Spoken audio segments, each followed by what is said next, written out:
Today, most people know that radium is a radioactive substance which should be handled with extreme care. However, during World War I, people didn't take much care handling it.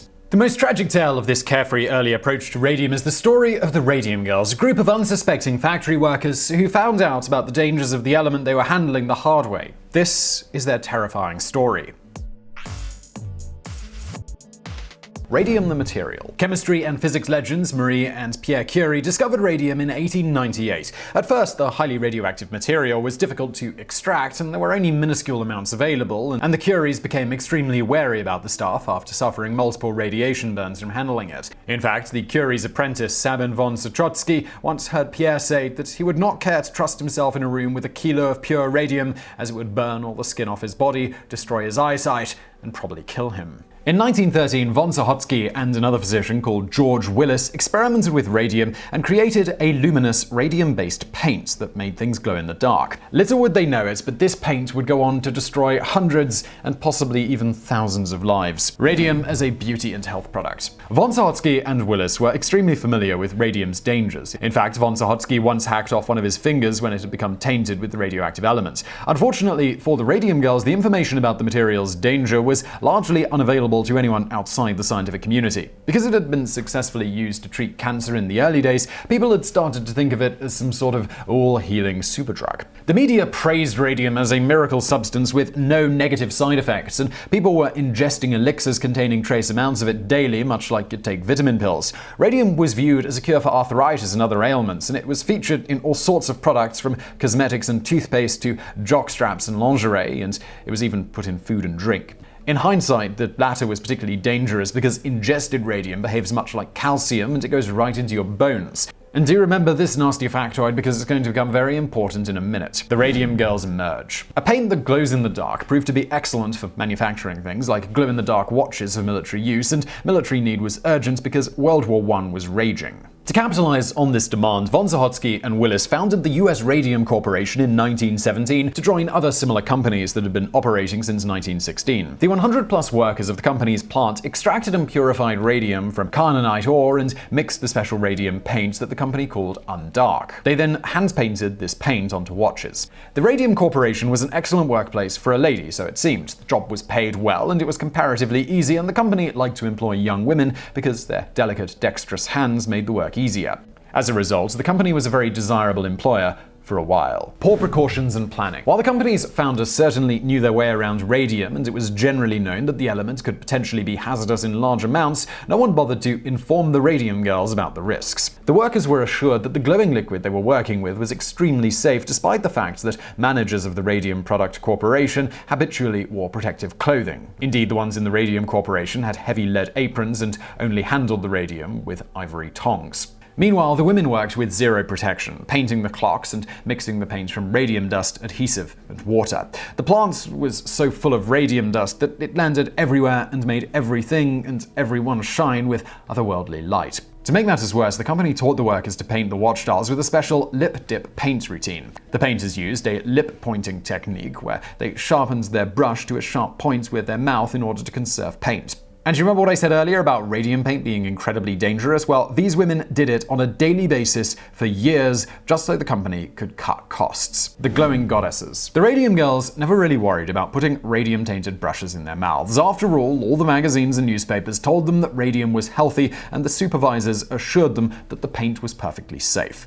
I mean, how could a little ingested radium be anything but beneficial? However, the brushes, they weren't the only thing that upped the workers' radium count. The strange luminous effect from the supposedly safe substance stuck on the women even after their shifts, and they glowed so much that it was immediately obvious who worked in the plant and who didn't. Many of the shining girls, they wore this glow as a welcome perk, and when the work week was over, some of them went the extra mile. Before they hit town, they used Undark to paint their nails, hair, and even teeth to literally light up the room with their smile. They were glowing goddesses, well paid, proud of their work, and quite literally radiant. They were happy, and many invited their siblings and close ones to join them at the plant. They had no way of knowing that anything was going wrong. The horror begins. The questionable honor of being the first of the Radium Girls to die went to Molly Maggia. In early 1922, she visited the dentist over a sore tooth. Soon it transpired that she had another one and another one. When they were removed, ruthlessly painful oozing ulcers broke through her gums. Soon, the pains and aches they spread to her limbs, rendering her unable to walk. The doctors initially dismissed the symptoms as rheumatism and sent the pained Magyar away with a bottle of aspirin. However, by May, the radium poisoning had plummeted her into a shambling, zombie-like half-death existence. Most of her teeth were gone, and her entire mouth, jaw, and even the bones in her ears could only be described as one large abscess. Despite this, no one seemed to realize just how serious her condition was until she took what would be her last trip to the dentist. When the dentist touched her jawbone, it snapped off. In further examination, the dentist ended up removing poor Magyar's upper jaw completely by simply reaching in and lifting it out. Soon, her entire lower jaw had to be removed as well. To their abject horror, other girls started experiencing tooth and limb pains, and we can only imagine how scary it must have been for them to realize what was happening, knowing about Magyar's gruesome condition and realizing that they might very well be next. By the time autumn came, Magyar's lethal infection was already in her throat. It cut into her jugular and caused a lethal hemorrhage that killed her in horror movie fashion at the tender age of 24. Her death was written off as syphilis. However, she was far from the last to die, and by the end of 1924, dozens of other girls had suffered a similar fate, the Ghost Girls. The worst thing about radium is that it takes its time. Many of the women had swallowed trace amounts of the stuff over many years, and the element was slowly taking its toll. It stalked their bones, and it haunted their limbs, boring holes in their bodies and sabotaging their health in a number of terrifying ways. One woman was forced to wear a steel brace because the radium inside her was crushing her spine. Others suffered such deep fractures in their leg bones that their legs got shorter. There were cases of jaws disintegrating into gruesome stumps. And there was, of course, the cancer. A lot of cancer. What made it even worse was the fact that the radium inside their bones and bodies, it never stopped glowing and emitting a bright and deadly light from under their skin. The former glowing goddesses had become ghost girls, scores of radioactive walking dead, full of radiant death that couldn't be removed from their bodies. Deaths and ensuing investigation. Radium Girls kept getting fired from their work due to poor health, and they were ultimately dying, but they found it difficult to attract attention to their struggle. However, fate eventually intervened when a wealthy, well-known man called Eben Byers also died from radium poisoning. It was his death that caused officials to spring into action and start reforming the industry in a way that was less dangerous for, well, pretty much everyone involved. Unfortunately, these improvements were mostly to protect consumers and did very little to help the women who were still actively working with radium. In 1924, the US Radium Corporation finally got around to commissioning a study of their own in an attempt to dismiss rumors about the supposed dangers of their trade. This didn't go quite as expected. Industrial hygiene experts Catherine and Cecil Drinker, who were hired to conduct the investigation, found that not only was radium dangerous, but it was everywhere in the girls' workplace,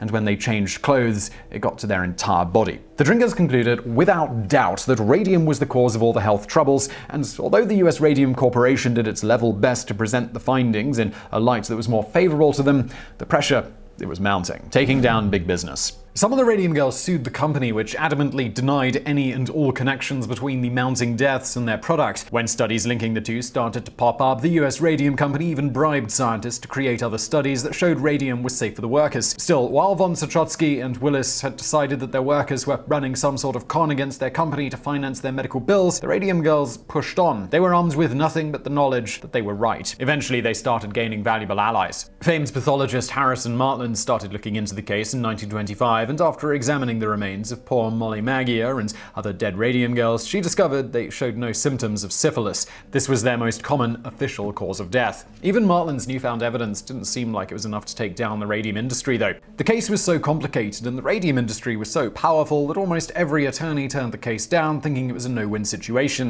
In 1927, a lawyer called Raymond Berry finally agreed to represent the Radium Girls, but at that point, most of the women involved with the suit had mere months to live, and the US Radium Company made it clear that it would drag its feet as much as possible. Small victories led to appeals, settlements were made, and even the victories came so late that many of the Radium Girls only got to use the money to finance their own funerals. Still, the proceedings were heavily publicized, and the Radium Girls were happy to give interviews and arrange fundraisers, which meant the cat was now out of the bag. The government had no choice but to act, and in 1928 the lip-pointing technique was forbidden and protective clothing was issued to every worker who was in contact with radium. 10 years later, the radium paint went the way of the dodo, and the FDA banned the packaging of products containing radium. By 1939, the radium industry lost their final appeal at the Supreme Court, which officially verified the existence of radium poisoning as a cause of death. As an added bonus, the whole case was directly responsible for the creation of the Occupational Safety and Health Administration. So yes, essentially, you have the Radium Girls to thank for the existence of the OSHA. The legacy of the Radium Girls. The tragic tale of the Radium Girls, it reads like a horror story, and its casualties were horrific. More than 50 of the girls died from radium poisoning by 1927, and many of the hundreds that did survive faced serious health issues. It is estimated that the radium industry as a whole has caused thousands of women at least some health troubles. Bone cancer, anemia, and leukemia were commonplace among the survivors, as were amputations, bone changes, and collapsed vertebrae. Some suffered a version of poor Molly Maggie's half-life for several decades, and one unfortunate woman, she couldn't leave her bed for a whopping 50 years. However, despite their unfortunate fate, almost all of the Radium Girls worked to ensure that no one would have to suffer like they did ever again. They agreed to be measured and studied by scientists, which led to the kind of profound understanding of the effects of radiation on living human beings that would have otherwise been impossible to acquire. In fact, we owe almost everything we know about radiation's long-term effects inside the human body due to the Radium Girls. Without them, the Manhattan Project could have argued against the rigorous safety measures imposed on them, in which case thousands of people who worked with actual nuclear weapons might have done so without precautions that amounted to little more than the Radium Girls' lip dip paint.